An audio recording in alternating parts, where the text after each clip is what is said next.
Well, the traditional problems that you have, I think, with every piece of software that you're trying to productionize.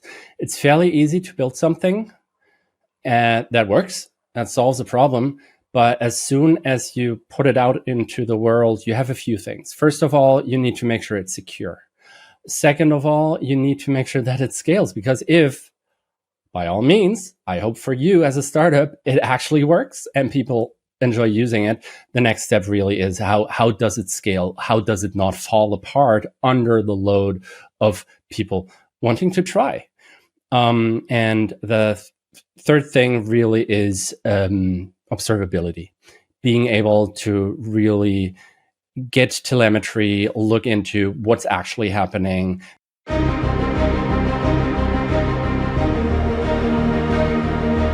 Welcome to Startuprad.io, your podcast and YouTube blog covering the German startup scene with news, interviews, and live events.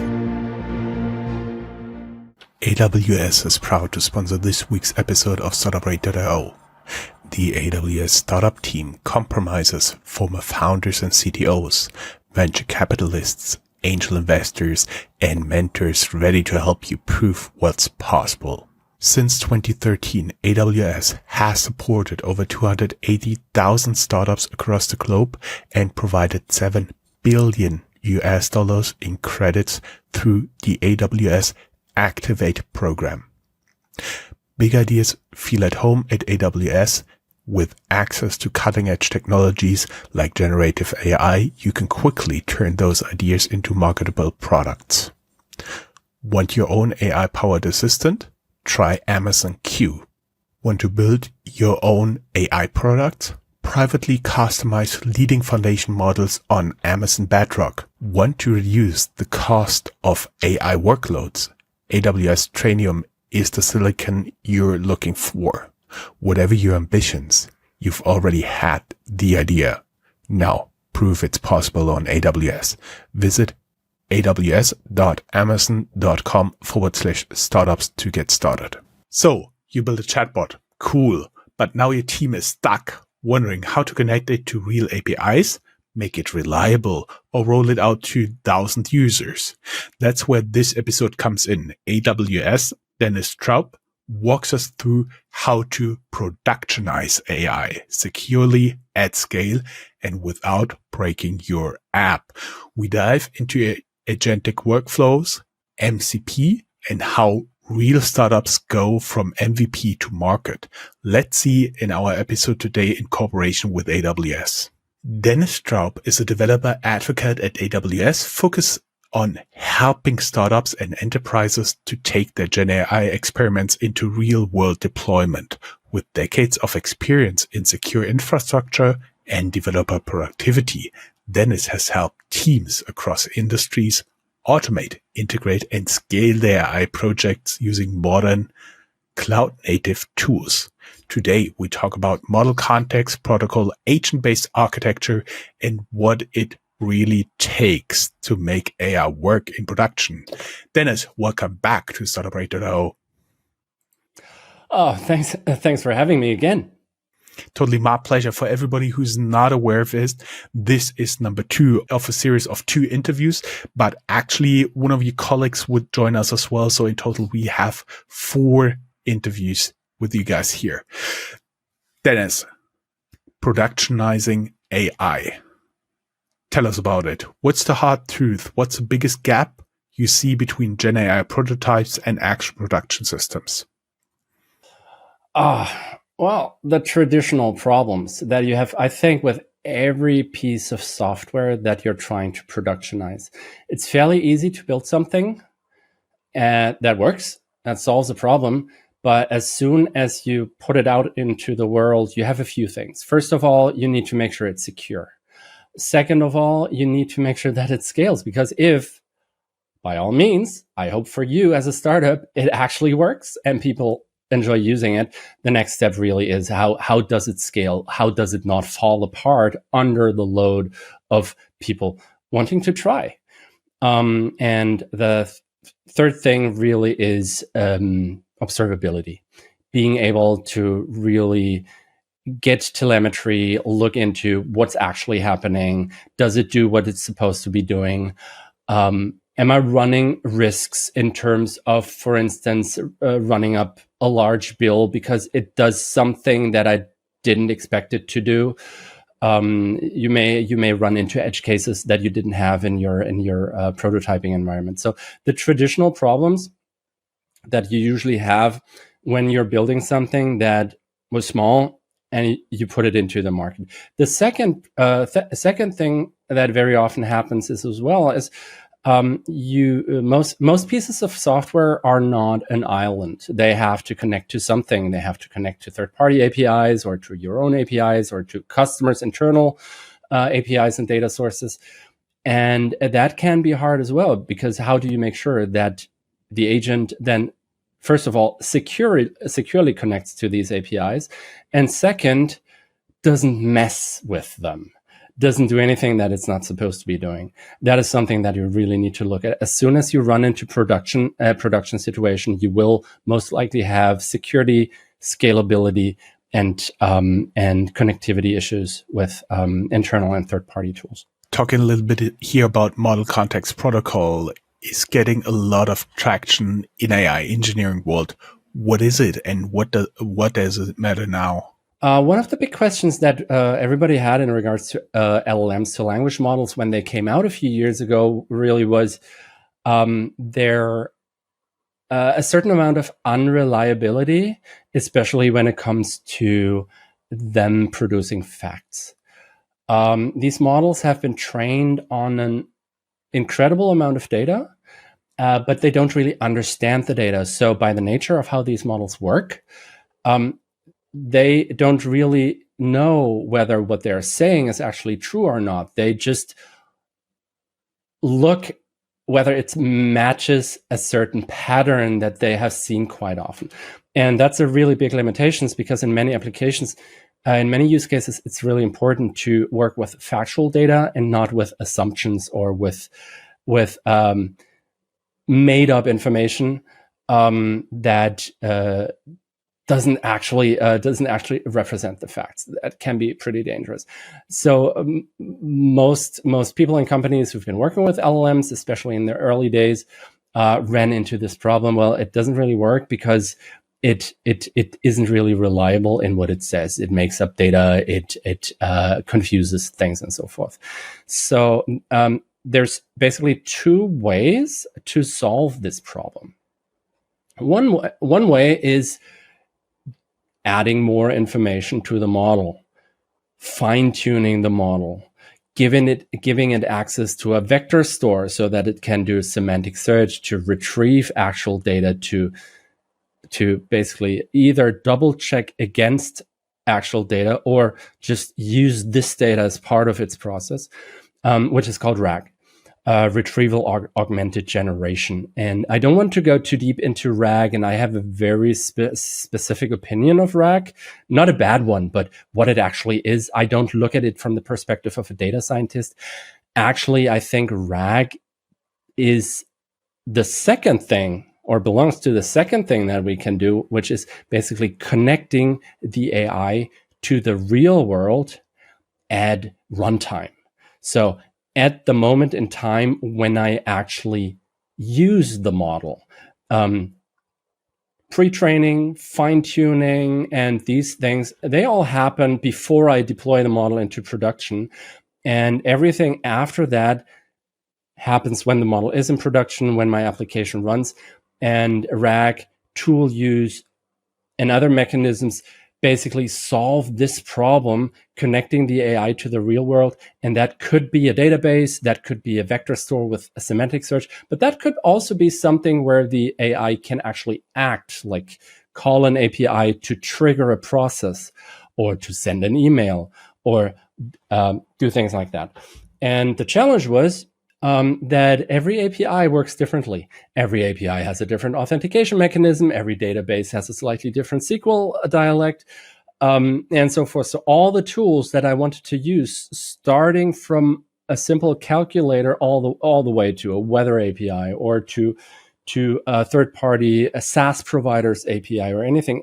They all have their proprietary API. So it was my task as a developer to basically manually code the connectivity, the connection to all of these APIs to be able to get the data or send a request or do whatever to get it into the model or to have the model act on my process. MCP, Model Context Protocol, is an open source protocol that has been published and recommended by Anthropic. It's being widely adopted by Google, Amazon, Microsoft, and many others. It looks like it's actually turning into an industry standard, which is a good thing because it simplifies that connection layer between the actual tool or API and your agent. It's a fairly simplified protocol that contains a few primitives like tools. So what can I actually do with that API as a model? So that tool could be a browser engine, could be a runtime for me to run code in a sandbox environment, could be an API to a third-party provider, could be a piece of code that I wrote myself, could be basically everything. And with MCP, you're able to just wrap this as a so-called server. It's an MCP server. And then you can use the client library of the SDK inside of your own application to just connect to the server and include it into your agent so that you don't have to rebuild it for every single API that you want to use. That's MCP. It has a few more primitives, like it's able to send notifications to the client. It's able to provide resources, static resources to the provider, and a few more. But the most important and most interesting use case for most AI applications really is the fact that it can expose its capabilities or the capabilities of the underlying API as tools that the LLM can understand and use. Mm-hmm. You said before that AI systems are only as powerful as their connections. What does it take to connect models to real-world APIs or workflows? I'm not sure how to answer this question. Well, you need it takes a few things on a few different levels. Well, first of all, you should be aware of what you want to connect to and also the implications of connecting to these things. For instance, if you connect to your email account, you give the model effectively access to all your data, possibly including PII, most likely including sensitive and personally identifiable information. That is something that you just need to be aware of. So once you connect your AI to this system and connect it to another system, you need to be aware of the fact that technically these two systems are connected through an intermediary, but they are effectively connected. That is something. So it takes thinking about, what do I connect, and do I really want these things to be connected with each other? We're talking about boundaries. We're talking about service isolation, something that we've been talking about software architecture for a very long time. Service isolation, just to make sure that a service, which could be an AI agent, only does what it's supposed to do and doesn't accidentally expose information to something else, even though it shouldn't. And this is even more important with LLMs, because LLMs are by nature not deterministic. You cannot just code the model so that it doesn't cross this boundary. You could try, but it's really hard, and I wouldn't suggest you do that. So looking at this, let's say I have two systems, and I need a connection between these two systems. One being my email, the other being maybe a chatbot that I provide to a customer as part of my website. I wouldn't want this to be one thing. I wouldn't want this to be one agent. I would want to separate these two, isolate these two. One could be an agent on the that talks to the customer through a chatbot interface that then realizes, well, we do what that classifies the use case. Well, is this a complaint, or is this an order, or is it a general inquiry? And then if it's a complaint, this agent may then send a message to a different agent that is responsible for processing customer complaints and does that. And they don't share data between each other.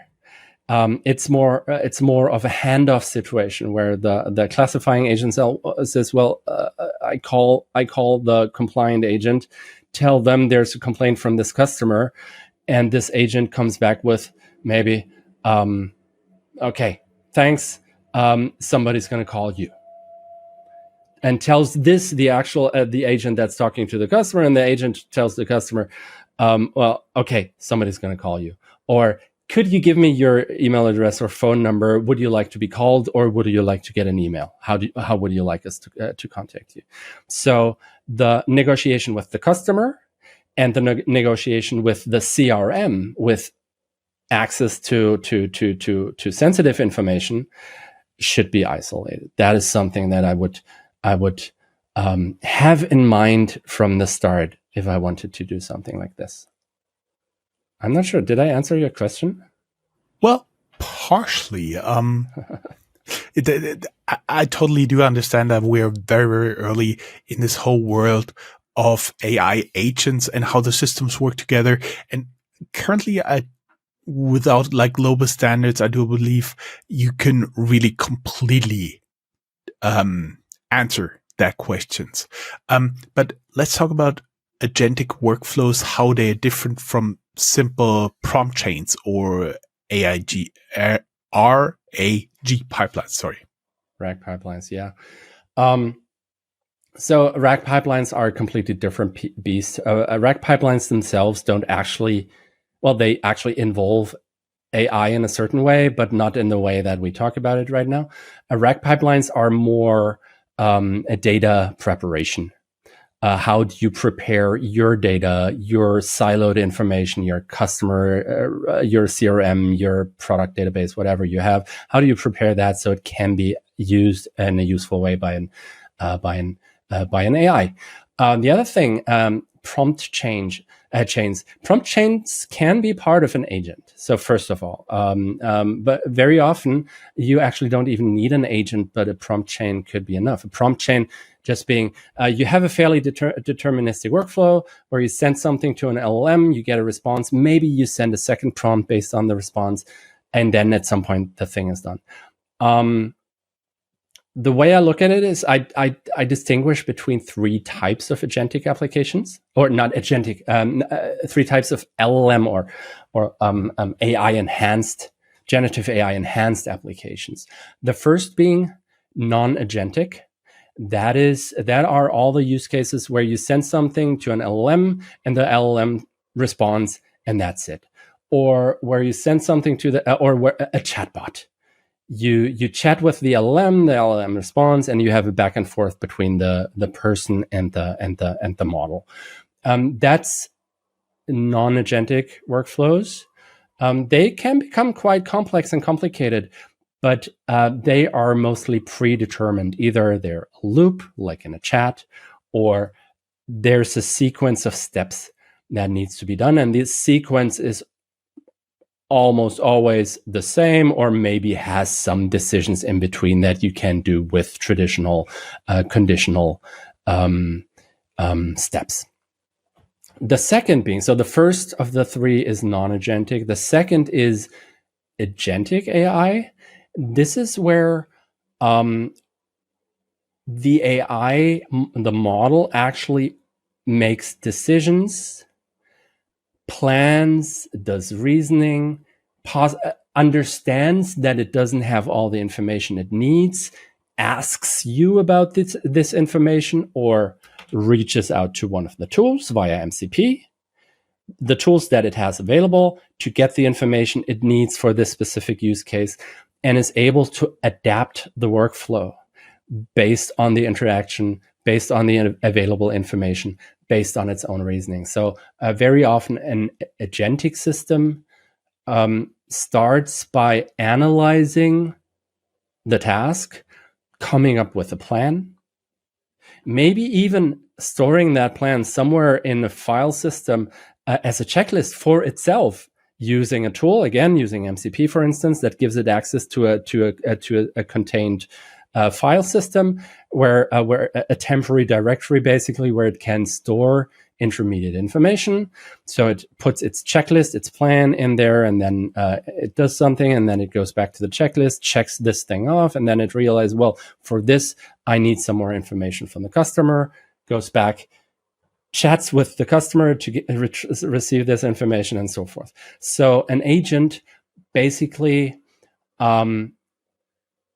perceives, acts. So it gets information from either from the user through the prompt or through a tool, through a database or something, gets information, decides based on this information, and then acts within certain bounds. And these boundaries are basically defined by the use case and the capabilities of this agent.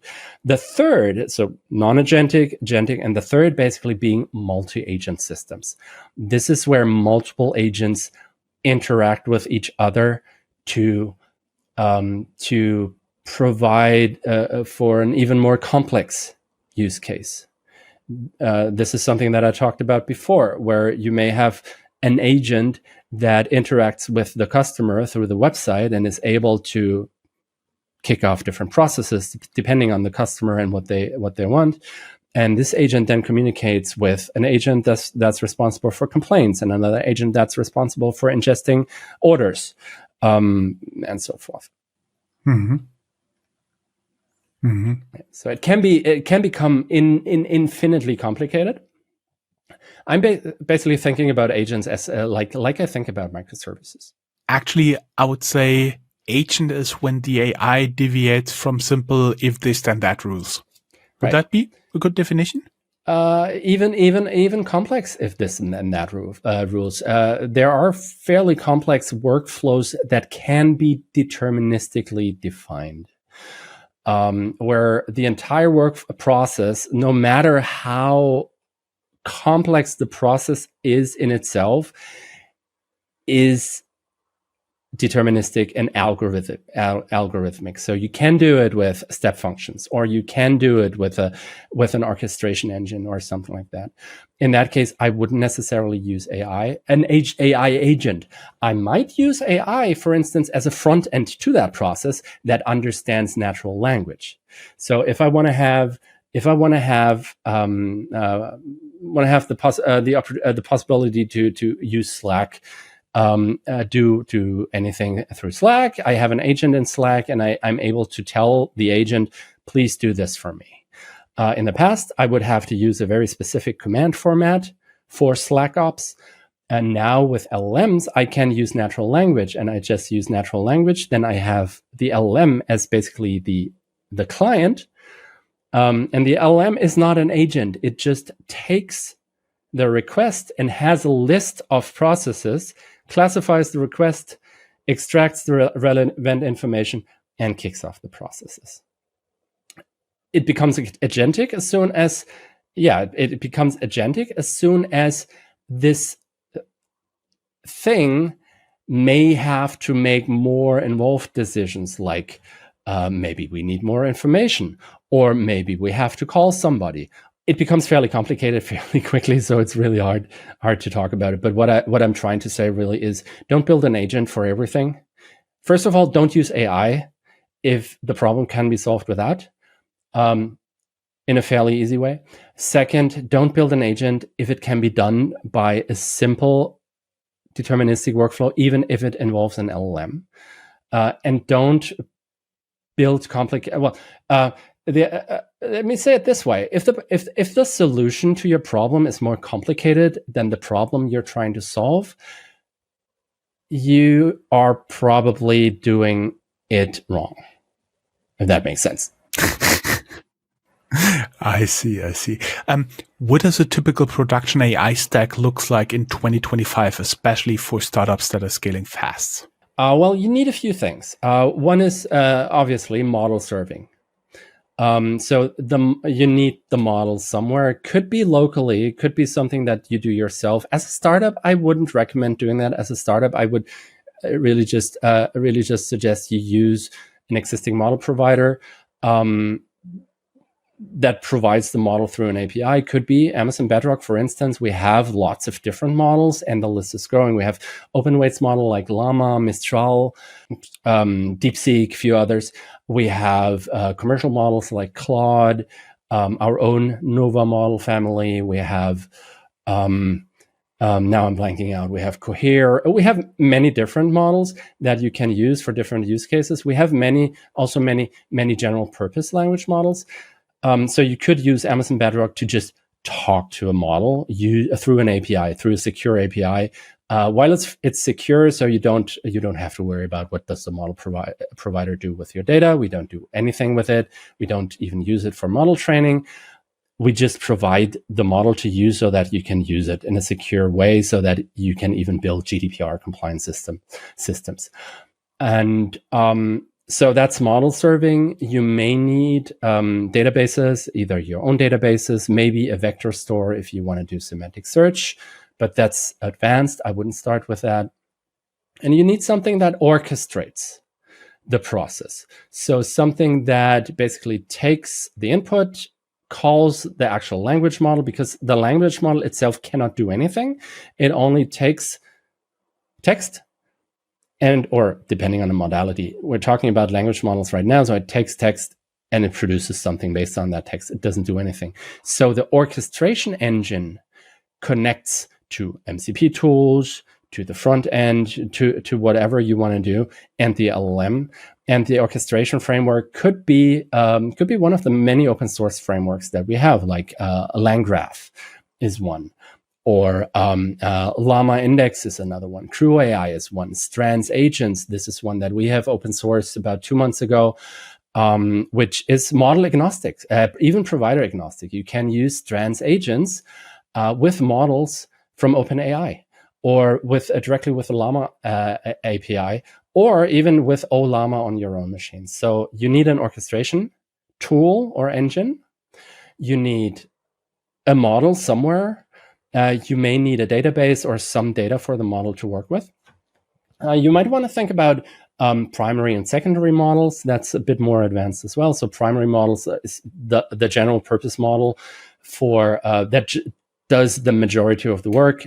And then you may want to use secondary models, for instance, for very simple use cases. So you don't need to use the expensive ones. You can use very cost-effective models for simple summarization tasks, while you may want to use a more expensive reasoning model for the overall orchestration, for instance. Another thing that's part of the stack is evaluation and monitoring.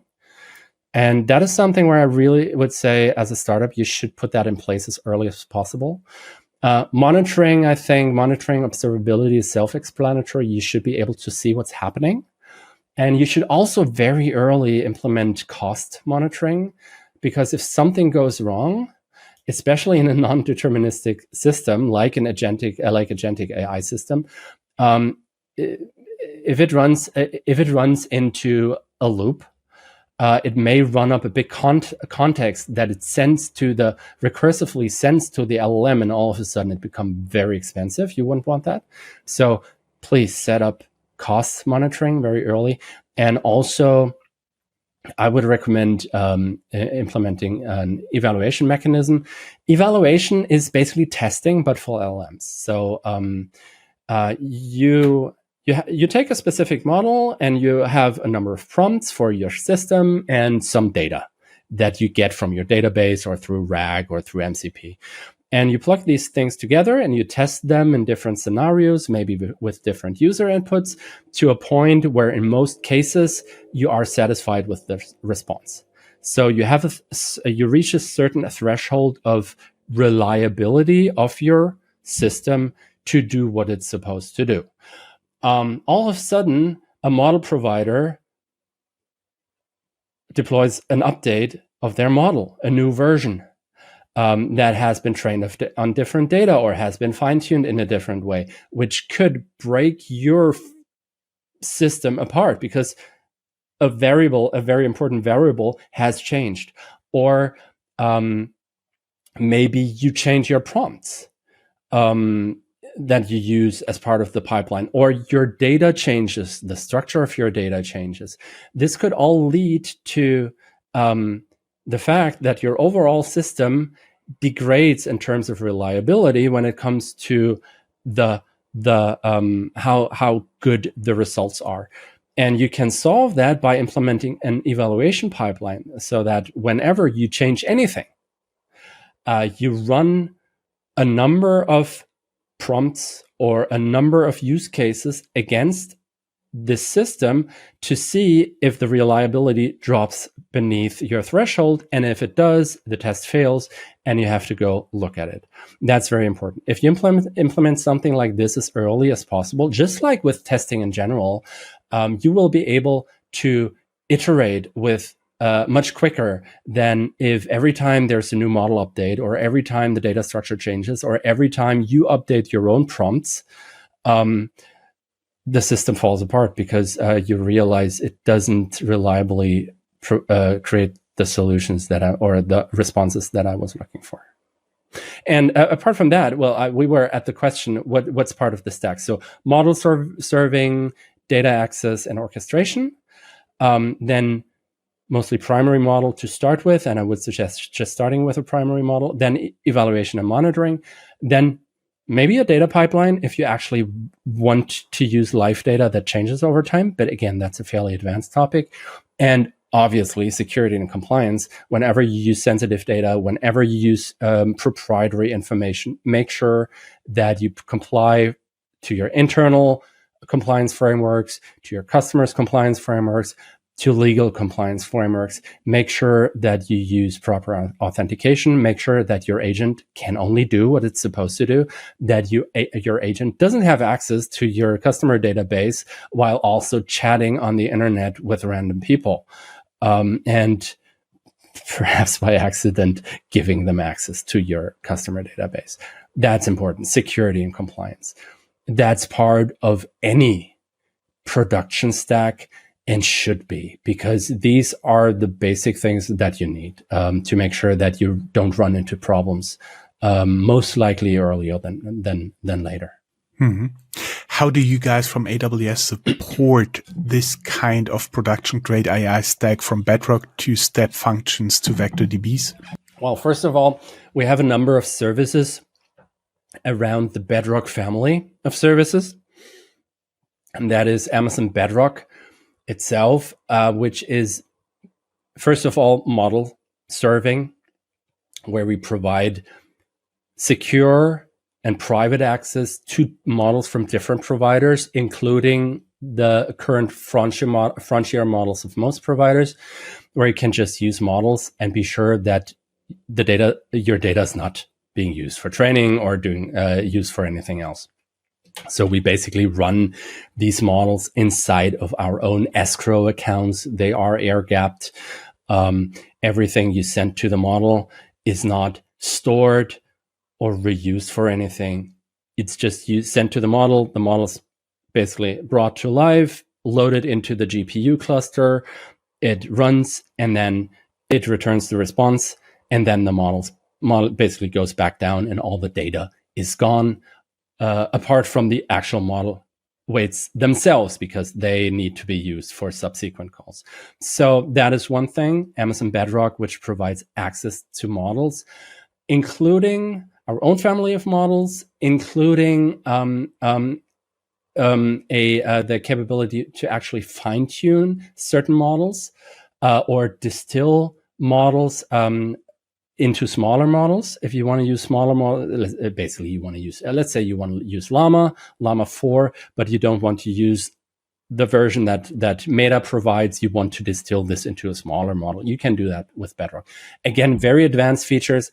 I would not suggest starting with that. It's time intensive. It's costly. It's a use case for enterprises, and it may be a use case for you once you are further ahead on the road in adoption. The second thing that we provide is Bedrock guardrails, along with a few other capabilities, Bedrock knowledge base, Guardrails is basically to mask sensitive data or to block requests that contain sensitive data or responses that contain sensitive data, or to block requests or responses that violate ethical codes that you've defined or something like that. And knowledge base is basically direct access to vector stores. And we also provide, obviously, services for vector stores with OpenSearch or with Postgres on RDS. We've just released S3 vectors, Amazon S3 vectors, so you can even store your vectors on S3 as object stores and use that, which is extremely cost effective if you compare it to traditional vector stores, because traditional vector stores have to be, they're basically database servers. And they have to run and they cost money. And S3 vectors stores your vectors on S3. So you only pay for storage, not for a machine that's running all the time. You pay for storage and then of course for access. So it's, you can save up to 90% of the cost compared to database based vector stores. And then we have Bedrock Agents, which is out of a box system that provides agents in a fairly opinionated way. So you can just build an agent using Bedrock Agents. You don't have to do that much, but these agents are self-contained inside of AWS. And the third thing, and that is something that's just in preview since a few weeks at the time of recording, maybe GA when you listen to this episode. GA means general and generally available. It's in a public preview right now. That's Bedrock, Amazon Bedrock's Agent Core. And that's a family of services that's very interesting because it gives you all the individual capabilities as building blocks that you can use. That is, it has access to Bedrock models, obviously, but you can also use it to use Bedrock's to use models anywhere. So you can also use it with OpenAI, with Llama API, with your own Llama or whatnot. And it's it's framework agnostic. So you can deploy your Crew AI agents or your LangGraph agents. You don't have to do it the AWS way. The next capability is memory, because very often it's important to maintain information across sessions. So when I talk to the agent right now, I wanted to retain information about previous conversations, and that's a capability. It's called Agent Core Memory. Again, Agent Core Memory can just be plugged into an agent that you run on Agent Core, but it can also just be plugged into an agent that you run somewhere else. Again, it's provider and framework agnostic. The third capability is tools. So right now, as of now, we provide direct access to code environment sandbox, which is completely isolated. So if your agent creates code, or if you're the user of your agent sends code, the agent can then just use one of these sandboxes to run that code in a completely secure and isolated environment. And right now it provides a Python runtime and TypeScript, most likely more in the future. It also provides browser access to a browser environment, so that your agent can use the internet again in an isolated environment. Another capability, of course, is security, identity.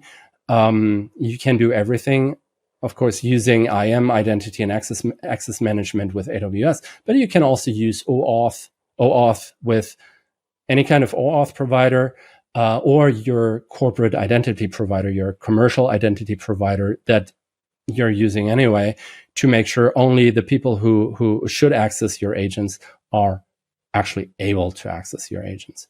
And then we have, and I realize I've been talking a lot and it's a lot of stuff. I'm going to summarize that in a second. Then one of two more things, observability out of the box using OpenTelemetry.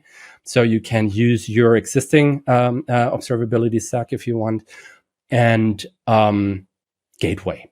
Agent Core Gateway allows you to just wrap any API that you may already have and expose it as an MCP server, including discovery, including even the ability to to sell your own agent or your own MCP server on the AWS marketplace to other AWS customers if you want. So in summary, what Agent Core provides is all the building blocks that you might need to build an agent: memory, a runtime for the agents and the MCP servers, a gateway if you already have your MCP or your server and just want to wrap it as MCP. It uses has identity, it has observability, tools, and memory. That's what it's a lot, I realize. Yeah. It is. I was wondering, for our audience, have you built an AI prototype that almost made it into production? What blocked you? Tag us with your war story. We'll be back after a very, very short ad break.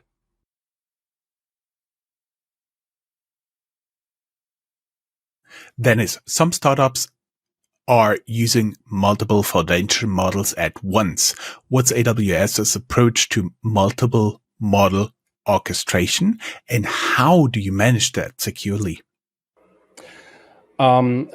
Multi-model usage is one of the core premises because we say it doesn't make sense to use one for everything.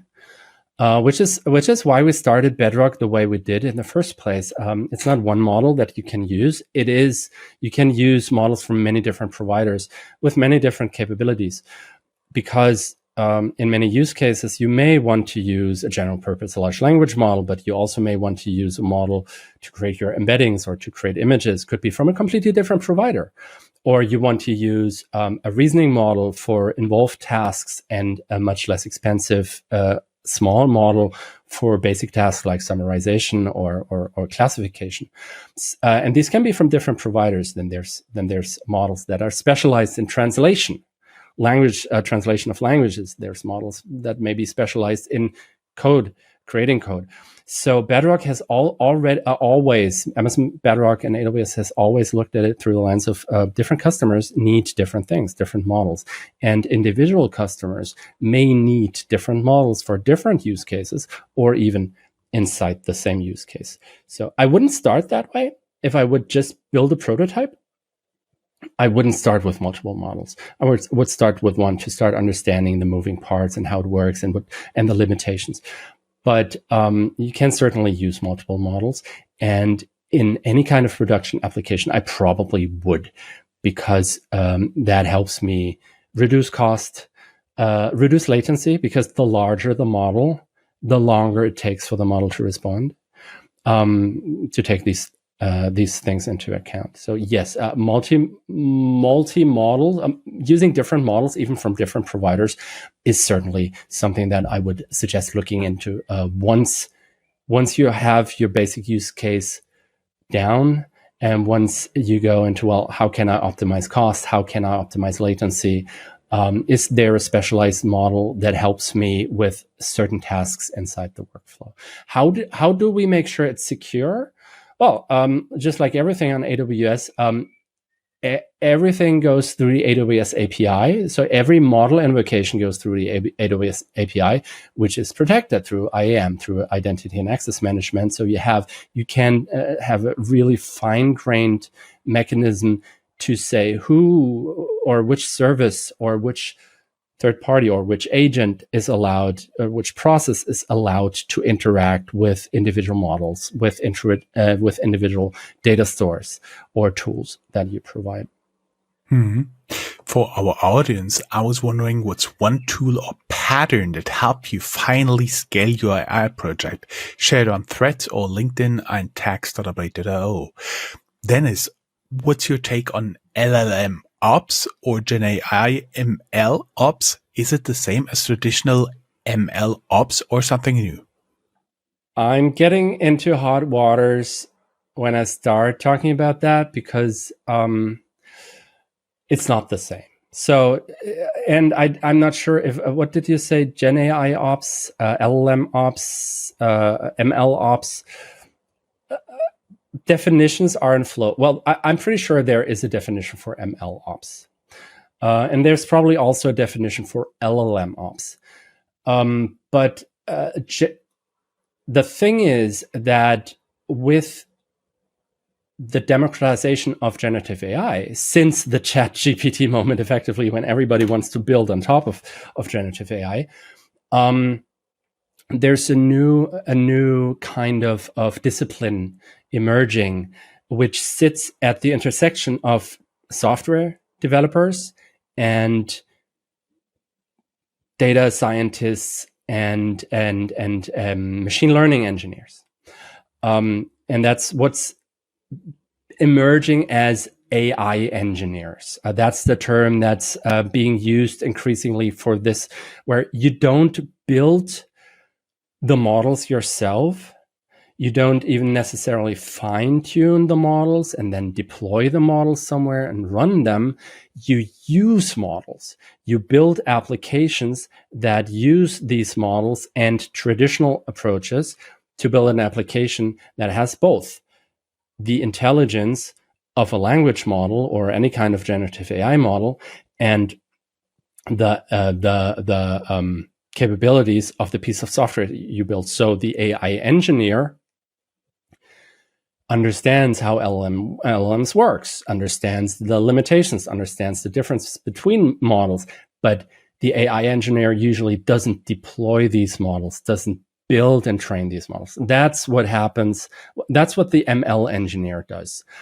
And when it comes to operations, I think it's very similar. The LLM ops, or more specifically defined, probably ML ops, is really the operational aspect of building and deploying and running models, training models and everything around that. And the GenAI ops, or AI ops, if you will, is DevOps. But now it includes AI as another very important component, which requires its own capabilities, like evaluation. So you test AI differently than you test a front end, or than you do load tests on an environment. You have to approach it a slightly different way. It's the same thing in terms of what you have to do. You have to make sure it works. Every time you change something in your application, you have to make sure that it still works, that you don't have any regression, that you didn't introduce any bugs. And now there's a new class of regression. There's a new class of bugs. There's a new class of thing that may introduce latency, or that may introduce additional cost. And that class is based on the integration of AI.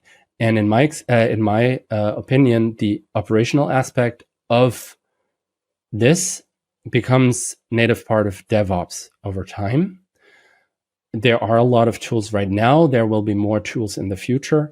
But it's very different from what the data science and the ML engineer. Have you seen any counterintuitive success story where there was less tech and that actually led to better performance of the AI in production?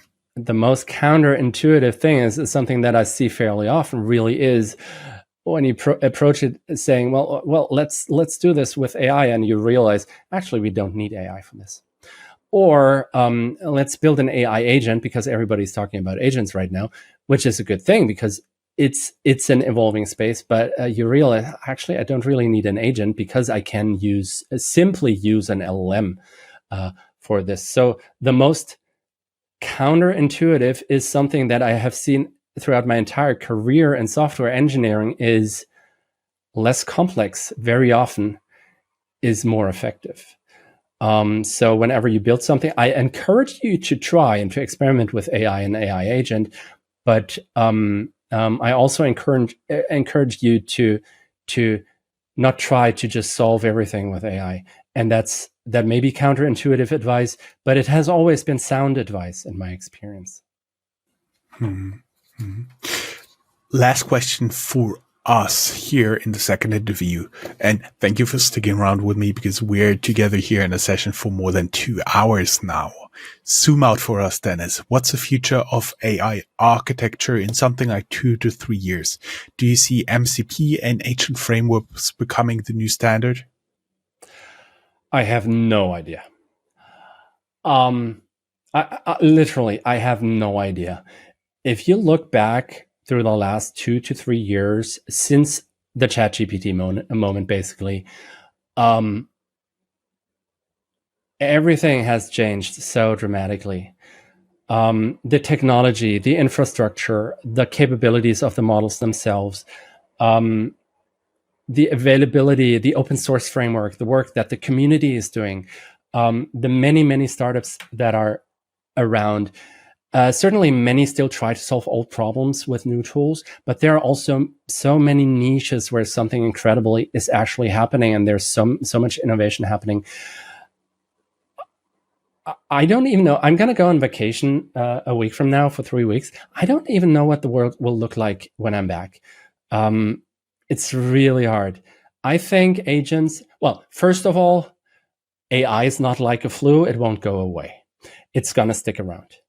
Agentic AI, it's being hyped right now, but I also think it is a very important topic that either sticks around or evolves into something even more capable. The thing is, the best time to get involved is now, because it's never going to be as simple as it is today. And I realize it is really hard. I'm lucky to be able to work with this stuff every day, all day long. And I'm still overwhelmed. I've subscribed to so many newsletters, and there's so much news and so many tools to look at, and so many frameworks and so many, I don't even know where to start, until I realized most of these newsletters and most of the experts that are around, all of a sudden, they just copy from each other. Many of them, not all of them, but many really just copy from each other. And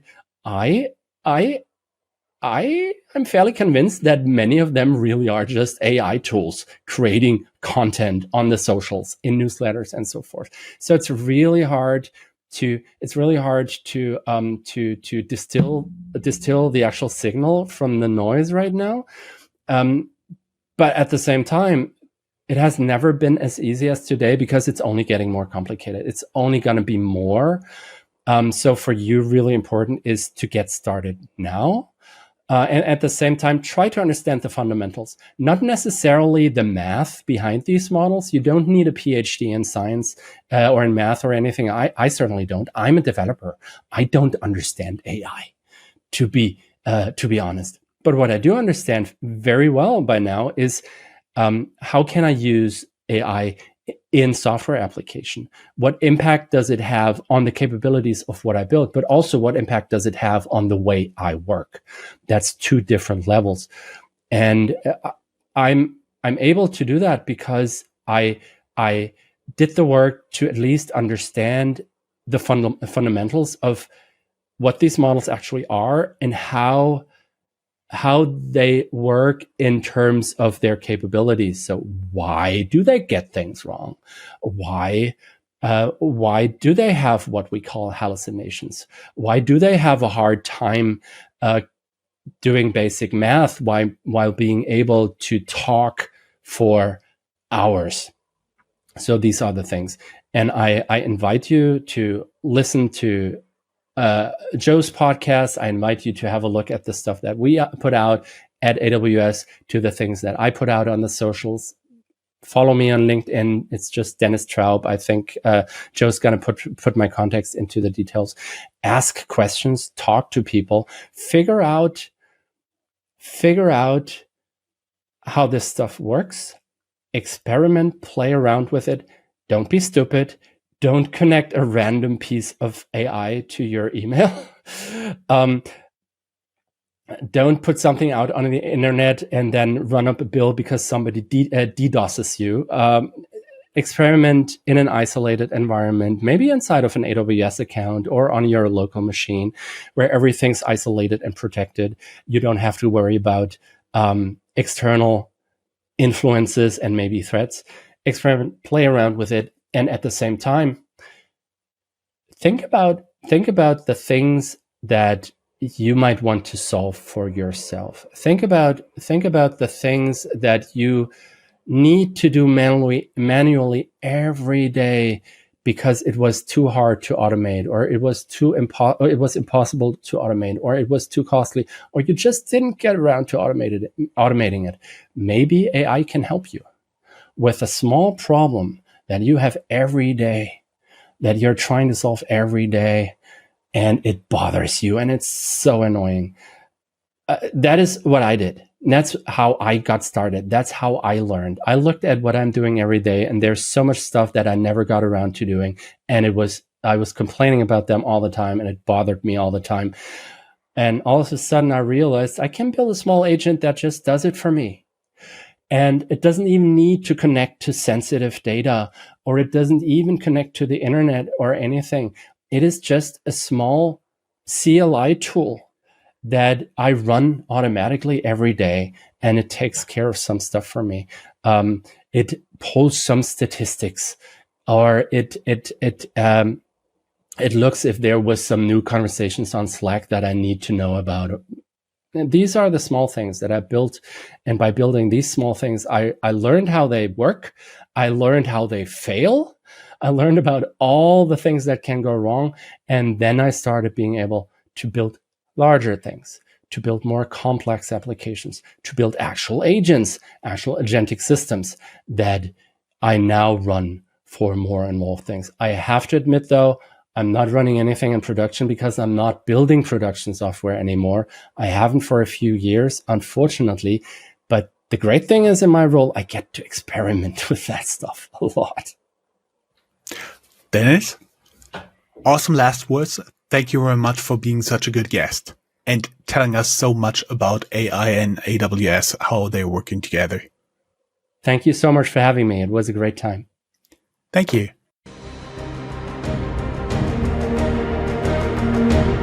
That's all, folks. Find more news, streams, events, and interviews at www.startuprad.io. Remember, sharing is caring.